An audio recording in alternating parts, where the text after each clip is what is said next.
प्रेरितों का काम 1 अध्याय और उसके 3 पद में यूँ लिखा है, उसने दुख उठाने के बाद बहुत से पक्के प्रमाणों से अपने आप को उन्हें जीवित दिखाया और 40 दिन तक वह उनसे बातें करता रहा और उनसे मिलकर उन्हें आज्ञा दी कि यरूशलेम को ना छोड़ो, परंतु पिता की उस प्रतिज्ञा के पूरे होने की बाट जोते रहो जिसकी चर्चा तुम मुझसे सुन चुके हो। क्योंकि यूहन्ना ने तो पानी से बपतिस्मा दिया है, परंतु थोड़े दिनों के बाद तुम पवित्र आत्मा से बपतिस्मा पाओगे। और उसके पश्चात किस प्रकार से यीशु मसीह का स्वर्गारोहण हुआ। जब 12वें पद में जब वे जैतून नामक पहाड़ पर से जो यरूशलेम के निकट एक शब्द की दिन की दूरी पर है यरूशलेम को लौटे, तब वे वहां पहुंचे तो उस अटारी पर गए जहां पतरस और यूहन्ना और याकूब और अंद्रियास और फिलिपुस और थोमा और बरतुल्मै और मत्ती और हल्फई का पुत्र याकूब और शमौन जेलोतेस और याकूब का भाई यहूदा रहते थे। ये सब कई स्त्रियां और यीशु मसीह की माता मरियम और उसके भाई एक साथ एक चित होकर प्रार्थना में लगे रहे। जिस प्रकार से वचन और ये पद पढ़े गए और जो आपने इन पदों में देखा कि किस प्रकार से यीशु मसीह के स्वर्गारोहण के बाद परमेश्वर ने अपने चेलों को आज्ञा दी थी कि यरूशलेम में रुके रहो, वहीं से तुम सामर्थ पाओगे। और लिखा है जब पवित्र आत्मा तुम पर आएगा तब तुम सामर्थ पाओगे और यरूशलेम और सारे यहूदिया और सामरिया में और पृथ्वी की छोर तक मेरे गवाह होंगे। ये प्रेरितों के काम उसके पहले अध्याय के 8वें वचन में लिखा हुआ है। और जिस प्रकार यीशु मसीह ने अपने चेलों को आज्ञा दी थी कि तुम यरूशलेम को ना छोड़ो, उसी प्रकार चेलों ने यरूशलेम में ही रहकर परमेश्वर के पुत्र यीशु मसीह की इस बात का विश्वास किया और उसी के अनुसार उन्होंने कार्य किया और वो यहीं पर रहे जब तक प्रेरितों के काम 2 अध्याय में स्वर्ग की सीढ़ी पे उन्हें फटती भी ना दिखाई दी और उनके ऊपर पवित्र आत्मा की सामर्थ्य ना आई, क्योंकि परमेश्वर का पुत्र यीशु मसीह ने समझाना चाह रहा था कि किस प्रकार तुम यरूशलेम में रुको और वहीं से सामर्थ्य पाओगे। तो यीशु मसीह के उठाए जाने के बाद जो कि आप ये जैतून पर्वत देख रहे हैं, किस प्रकार हम इस सीरीज़ में जैतून पर्वत की स्टडी कर रहे थे और अब हम देखेंगे कि किस प्रकार जैतून पर्वत से चेले यहीं पर रहते थे और यहाँ से आगे जो भी व्यू आप देख रहे हैं, चेले मुख्यतः यहीं पर रहते थे क्योंकि यीशु मसीह ने यहीं पर कई प्रकार की शिक्षा दी थी। तो ये बहुत ही एक महत्वपूर्ण एरिया है जो आपने आज की इस खास वीडियो में देखा है, जो आप देख रहे हैं और जो आप देखेंगे। ये तो गतसमनी का बगीचा है, परंतु यहाँ पर उस समय पर शेड्स थी और उस समय पर नेचुरल बेड रॉक्स थी और इस प्रकार से नहीं था जैसे आज देखने को मिलता है, परंतु कुछ चट्टानें थी, रहने के लिए पेड़ थे, शेड्स थी। तो चेले यहीं पर जमा होते थे, बातें करते थे और उसके बाद वो यहाँ से सिय्योन पर्वत के लिए जाते थे। किद्रोन वैली है और यहाँ पर वो मंदिर में रोज आराधना किया करते थे और यहाँ से सिटी ऑफ डेविड जो आप देख रहे हैं वहाँ पर चेले रहते थे उस समय पर और चेले इकट्ठा होते थे। 3000, 5000, 12000 तक उनकी गिनती होती थी। तो यहीं से वो जाते थे परमेश्वर के भवन की तरफ, यहीं पर रहते थे। और जिस प्रकार से मैंने आपको बताया कि यीशु मसीह के स्वर्गारोहण के बाद वो सीधे एक अटारी पे गए, वहाँ पर उन्होंने मत्तियाह को उसका पद दिया और उसके बाद किस प्रकार जब पिन्तेकुस्त का दिन आया तो वो एक जगह इकट्ठे थे, मतलब 40वें दिन तक वो वहाँ पर रहे। उसके बाद उन्होंने सामर्थ्य के काम किए। ये खास जगह है जो यहाँ से चढ़ के वो परमेश्वर के भवन में जाते थे और सिय्योन पहाड़ी पर चलते थे और जहाँ पर आज के समय पे पतरस के इनकार करने का चर्च है वहाँ तक जाते थे। यहाँ पर कब्रें नहीं थी, यहाँ पर चेले इकट्ठा होते थे, यहाँ पर वो रहते थे। अभी तो जूइश सिमेट्री और मुस्लिम सिमेट्री के बीच में किद्रोन वैली में थोड़ी बहुत क्रिश्चियंस कब्रें हैं, परंतु ये जो जगह थी यहाँ पर कब्रें नहीं थी। यहाँ पर चेले आते जाते थे और परमेश्वर के भवन में वो इकट्ठा होते थे। किस प्रकार वो जैतून पर्वत पर चढ़ते थे और ये क्योंकि मैंने जैसे बताया मुख्य मार्ग था जैतून पर्वत से होता हुआ और यहीं पर वो रहते भी थे, क्योंकि कई बार उन्हें यरूशलेम में पकड़वाया गया, मारा गया था।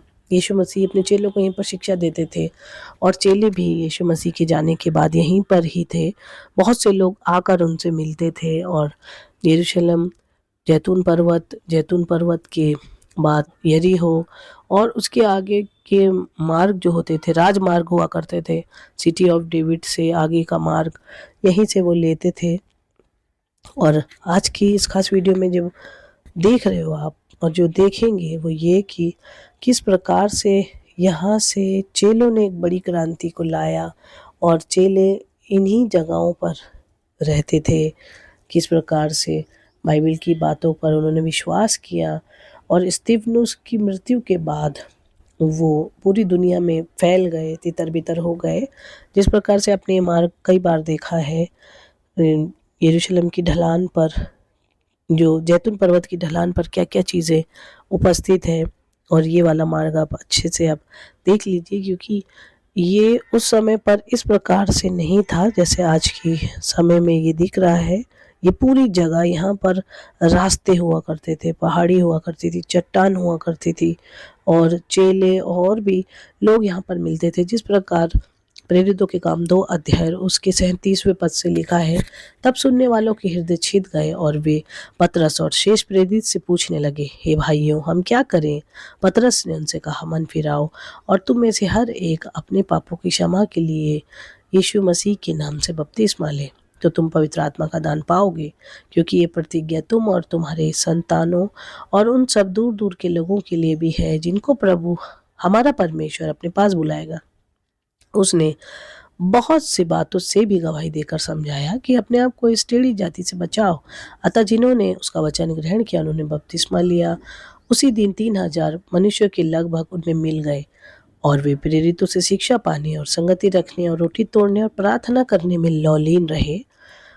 और उसके आगे लिखा है, और सब लोगों पर भय छा गया और बहुत से अद्भुत काम और चिन्ह प्रेरितों के द्वारा प्रकट होते थे और सब विश्वास करने वाले इकट्ठे होते रहते थे। उनकी सब वस्तुएं साझे की थी।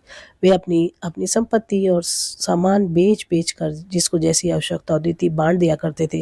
वे प्रतिदिन एक मन होकर मंदिर में इकट्ठे होते थे और घर घर रोटी तोड़ते हुए आनंद और मन की सिधाई से भोजन किया करते थे और परमेश्वर की स्तुति करते थे और सब लोग उनसे प्रसन्न थे। और जो उद्धार पाते थे प्रभु प्रतिदिन उनमें उनको मिला देता था। तो जिस प्रकार से ये वचन पढ़े गए हैं, जैसे मैंने आपको बताया कि यहाँ पर तब घर हुआ करते थे जहाँ पर आप कब्रें देख रहे हैं, और यहाँ से मिलते थे सब लोग और परमेश्वर के भवन की ओर जाते थे, जो कि बिल्कुल इसके आगे है। यरूशलेम मंदिर जो कि जैतून पर्वत के बिल्कुल आगे है। तो ये वो रास्ते हैं, ये वो बातें हैं जो प्रभु यीशु मसीह के इन वचनों को प्रकटीकरण करती हैं। प्रभु यीशु मसीह के वचनों की सच्चाई को बयान करती है कि किस प्रकार वो यहाँ से यरूशलेम मंदिर में इकट्ठे होते थे और उसके बाद उन्होंने लंगड़े भिखारी को चंगा किया, और उसके बाद किस प्रकार उन्हें महासभा के सामने पतरस यूहन्ना को बुलाया गया। ये सब आप प्रेरितों के काम में पढ़ेंगे और सब कुछ खोल कर लिखा है। अगर आप अपनी बाइबल में पढ़ेंगे तो आपको हर चीज़ मिल जाएगी और वो इन्हीं जगहों से संबंधित है। यहीं पर ये सारी घटनाएं हुई हैं, किस प्रकार लोग बीमारों को सड़कों पर लाकर खाट खटोलों पर लिटा देते थे कि जब पतरस आए तो उसकी छाया किसी पर पड़ जाए। यरूशलेम के आसपास के नगरों से भी बहुत लोग बीमार और अशुद्ध आत्माओं को सताए हुओं को ला ला कर इकट्ठा होते थे और सब अच्छे कर दिए जाते थे, क्योंकि यहीं पर वो लोग आते जाते थे, लोगों को लिटा दिया करते थे। और किस प्रकार वो यहाँ से मंदिरों में जाते थे, प्रार्थना करते थे उन्हीं पेड़ों के नीचे जो कि यीशु मसीह के समय के हैं, उन्हीं जगहों में जो आपने इस सीरीज़ में देखी, जैतून पर्वत की सीरीज़ में, यहीं पर ये सब अद्भुत काम हुए हैं और हमारी बाइबल में लिखे हैं। और अगर आप अपने जीवन के अनुसार से देखें तो यरूशलेम में आज भी वो जगहें पाई जाती हैं जो हमारे विश्वास को और बढ़ा सकती हैं। अगर हम परमेश्वर के वचन में प्रार्थना करें, उस पर विश्वास करें, उसके अनुसार चलें। और आप अपनी बाइबल को पढ़ सकते हैं तो प्रेरितों के काम में जहाँ पर भी परमेश्वर के भवन का जिक्र है, चेलों के इकट्ठा होने का जिक्र है, वो यही इन्हीं जगहों में है, क्योंकि यही वो मुख्य मुख्य जगहें हैं जहाँ पर यीशु मसीह के स्वर्गारोहण के बाद चेले रहे हैं। चेलों ने यीशु मसीह के पद चिन्हों पर चलकर सामर्थ प्राप्त किए हैं, और जब यीशु मसीह उनके साथ थे तो उन्हें इतना डर नहीं लगता था, इतना वो यीशु मसीह की बातों को सीरियस नहीं लेते थे। लेकिन जब यीशु मसीह उनसे अलग हो गए तो बोलते भी थे, लोग उन्हें मारना चाहते थे, वो छुपते भी थे। और यीशु मसीह की उन जगहों पर वो जाके उन बातों को याद करते थे कि कहाँ यीशु मसीह ने क्या-क्या किया, क्या-क्या कहा। तो वो उन्हीं-उन्हीं जगहों पर जाते थे जहाँ पर यीशु मसीह उनको लेकर जाते थे, ताकि वो सेफ रहें और किस प्रकार परमेश्वर के कार्यों को करने वाले हो सकें। और प्रेरितों के काम उसके 5वें अध्याय के 40वें वचन में लिखा है, तब उन्होंने उसकी बात मान ली और प्रेरितों को बुलाकर पिटवाया और यह आदेश देकर छोड़ दिया कि यीशु के नाम से फिर कोई बातें न करना। वे इस बात से आनंदित होकर महासभा के सामने से चले गए कि हम उसके नाम के लिए अपमानित होने के योग्य तो ठहरे। वे प्रतिदिन मंदिर में और घर घर उपदेश करने और इस बात का सुसमाचार सुनाने में कि यीशु मसीह है ना रुके। और 6 का 7वां वचन में लिखा है, परमेश्वर का वचन फैलता गया और यरूशलेम में चेलों की गिनती बहुत बढ़ती गई और याजकों का एक बड़ा समाज इस मत का मानने वाला हो गया। और किस प्रकार से यही वो जगहें हैं जहाँ पर वो मंदिर में और घर घर में उपदेश करने के लिए और परमेश्वर के सुसमाचार को सुनाने के लिए कि यीशु मसीह ही प्रभु है, इकट्ठा होते थे। ये सारी जगहें जो आज की इस खास वीडियो में आपने देखी है, ये वो चेलों का मुख्य सेवकाई का स्तर था। यहीं पर स्तिफनुस ने भी परमेश्वर के कामों की सेवा कार्य को किया। उसके वध में शाऊल सहमत था, किस प्रकार उसको मारा गया। उसने प्रभु यीशु मसीह की महिमा के लिए दुख उठाया और चेलों ने यहीं से तितर बितर होकर पूरे विश्व भर में क्रांति ला दी यीशु मसीह के नाम पर, ताकि आप और मैं उस पर विश्वास करें और अनंत जीवन को अपना कर ले, उस धरोहर को धर ले। तो चेलों के इस खास बलिदान के लिए और यीशु मसीह के इस खास बलिदान के लिए हमें उस पर विश्वास करना चाहिए। उम्मीद करते हैं वीडियो आपको पसंद आई होगी और इसमें दी गई जानकारी, शिक्षा आपको पसंद आई होगी। ज़रूर से वीडियो को लाइक कीजिए और यही हमारे और आपके विश्वास को बढ़ाने के लिए जो बाइबल में लिखी बातें हैं वो सत्य हैं और वो इसी यरूशलेम में घटित हुई हैं।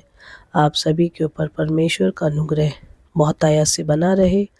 सारी वीडियो को जो भी जानकारी दी जाती है वो सब आपकी स्टडी के लिए बनाई जाती है, ताकि आपको हेल्प मिले। यही वो जगहें हैं जो हमारी बाइबल में लिखी हुई हैं। तो हमें इन बातों पर विश्वास करके परमेश्वर के कार्यों पर विश्वास करना चाहिए। जय मसीह की।